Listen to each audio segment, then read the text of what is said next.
आणि मंत्री गिरीश महाजन यांच्यावरती पुन्हा एकदा कुंभमेळ्याची जबाबदारी दिली जाते। आगामी कुंभमेळ्याच्या जिल्हास्तरीय समितीच्या अध्यक्षपदी गिरीश महाजन नियुक्त झालेत, तर पालकमंत्री दादा भुसे यांना सहअध्यक्षपदावरती समाधान मानावं लागेल। 2026 आणि 27 सालामध्ये नाशिकमध्ये कुंभमेळा भरणार आहे आणि त्याची जबाबदारी गिरीश महाजन यांच्या खांद्यावर येते।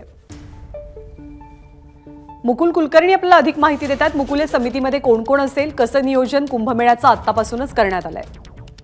ज्ञानदा, राज्य सरकारनं 4 समित्यांची घटना केलेली आहे।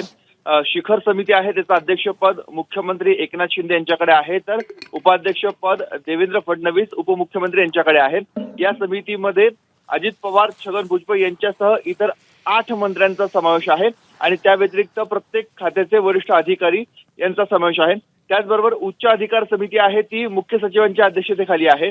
जिल्हा समिती ही गिरीश महाजन यांच्या अध्यक्षतेखाली आहे, तर एक जिल्हा कार्यकारी समिती जिल्हाधिकारी यांच्या अध्यक्षतेखाली आहे।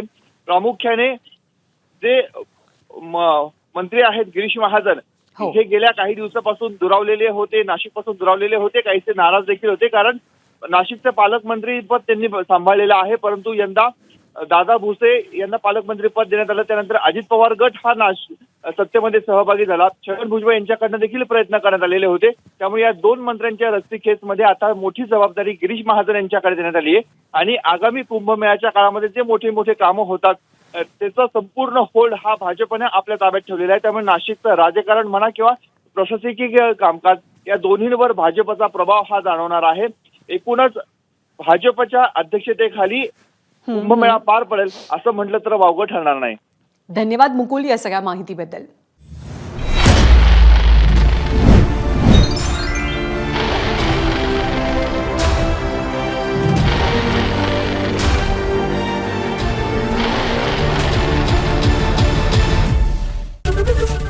एबीपी माझा, उघडा डोळे बघा नीट।